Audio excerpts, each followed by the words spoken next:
bravest thing James ever did was throw away the only proof that he had survived. And it took his daughter standing barefoot in a Georgia driveway on a July morning to make him understand why he had done it. In the spring of 2004, the dogwoods along Route 411 were still holding their white blossoms when James Hullowa, 22 years old and thin through the shoulders, loaded a single duffel bag into the bed of his father's pickup truck.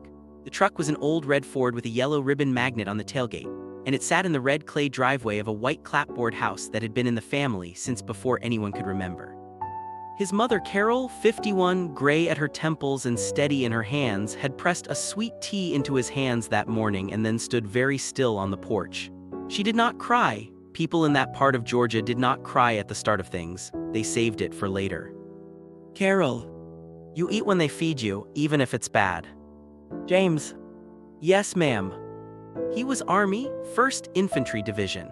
He had enlisted the January before, and his mother had not argued because she understood that arguing would not change anything, and because she knew her son well enough to know that he had already made up his mind the way a door makes up its mind when it closes. By August, James was in Dayala Province, in a heat that did not resemble anything he had known in Georgia. Georgia heat was wet. This heat was a weight pressed flat against everything, against the walls of buildings and the hoods of vehicles and the faces of the men around him. His unit operated out of a forward operating base that smelled of diesel and sand and something metallic that he could never quite name. He had a friend there named Danny Prutt, 23, from Knoxville, Tennessee. Danny had sandy red hair going blonde at the ends and a laugh that came up from somewhere below his ribs, the kind of laugh that did not care what time it was or who was trying to sleep. He and James had been in the same barracks since Fort Benning, and they had developed the particular kind of friendship that forms quickly under pressure, the kind that does not need to announce itself because both men already know it is there. Danny. When we get back, first thing, your mama's porch, I don't care if it's November. James. She'll make tea. Danny. I know she will, that's the whole point. In October, during a patrol outside a small village, their vehicle hit a roadside device. James was thrown clear, Danny was not. By the time the dust had settled and the sound had stopped and James understood what had happened, there was nothing left to do but what soldiers do in those moments. Go still inside yourself and keep moving outside yourself, because stopping is not permitted and grief does not have office hours. James came home in March of 2005. He came home with a Purple Heart for wounds to his left arm and his left ear, and he came home with Danny's last name written somewhere in a part of him that did not have a location on any map. Carol met him on the porch. She held his face in both hands for a long moment and said nothing. The sweet tea was on the kitchen table. He drank it and did not taste it. The years after the war moved in a way that James could not follow. He married a woman named Bate in 2007. They had a daughter they named Emma. He worked construction for 3 years, then stopped. He started drinking in a way that was not dramatic, just steady, the way a river rises before anyone notices it is flooding. Bate took Emma and moved to her mother's house in Dalton in 2011, and James did not fight it because he understood, on some level that he could not articulate, that the person she had married was no longer the person living in that house. By 2012, James was sleeping in his truck. The truck was not the old red Ford. That one had long since been sold. This was a beige Silverado with a cracked windshield and a passenger seat full of clothes in plastic bags. He parked it behind the Baptist church on Mullen Street, the same church where the congregation had prayed for him before his deployment, where his name had been on a banner out front. He did not go inside. One morning in November of that year, he found his Purple Heart in the glove box. He sat looking at it for a long time. Then he got out of the truck and walked to the edge of the parking lot and threw it as far as he could into the stand of pines at the back of the church property. He watched it disappear into the brown needles on the ground. He went back to the truck and sat there for a while before driving away.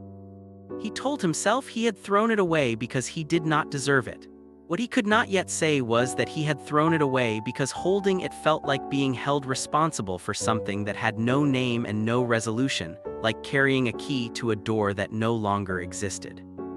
3 years later, James was standing in front of a window at a VA counseling center in Dalton when a social worker named Mike Reeves, 48, with large quiet hands and a habit of letting silence do its work, said something that James would think about for a long time afterward. Mike did not say that James needed to let go of the past. He said that the past was not something you let go of. It was something you learned to carry differently. James moved into a small apartment that fall. He called Bate. She did not hang up.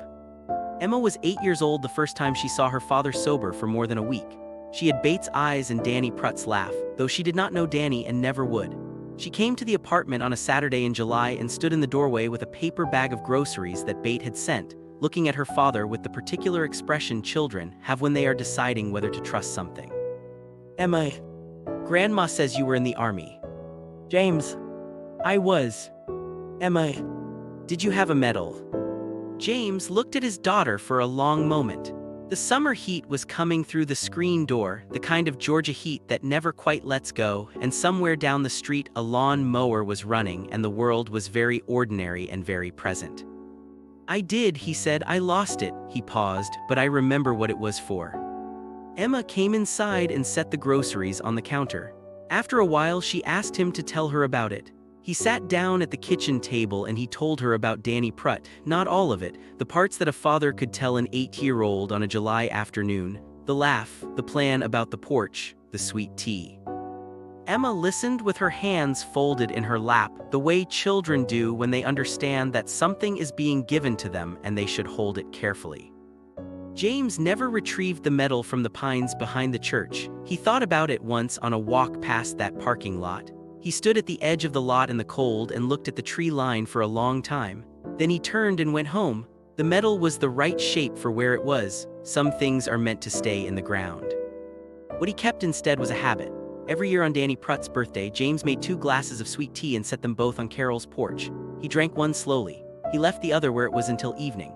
Carol would come out and sit beside him and they would not talk much because there was not much left to say that had not already been said in years of silence. The flag on the porch moved in the late afternoon air. The red clay road out front was dry and still. Danny had wanted to sit on that porch. James made sure every year that he did.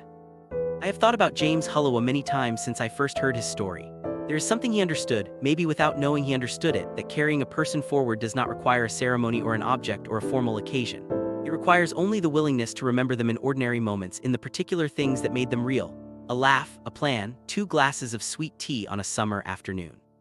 That is how the living keep their promises. If James's story stayed with you, please leave a like and share it with someone who might need to hear it today. We read every comment, and we would love to hear about the person you carry forward in your own ordinary moments. Follow to Soul Relief Stories so you never miss one of these.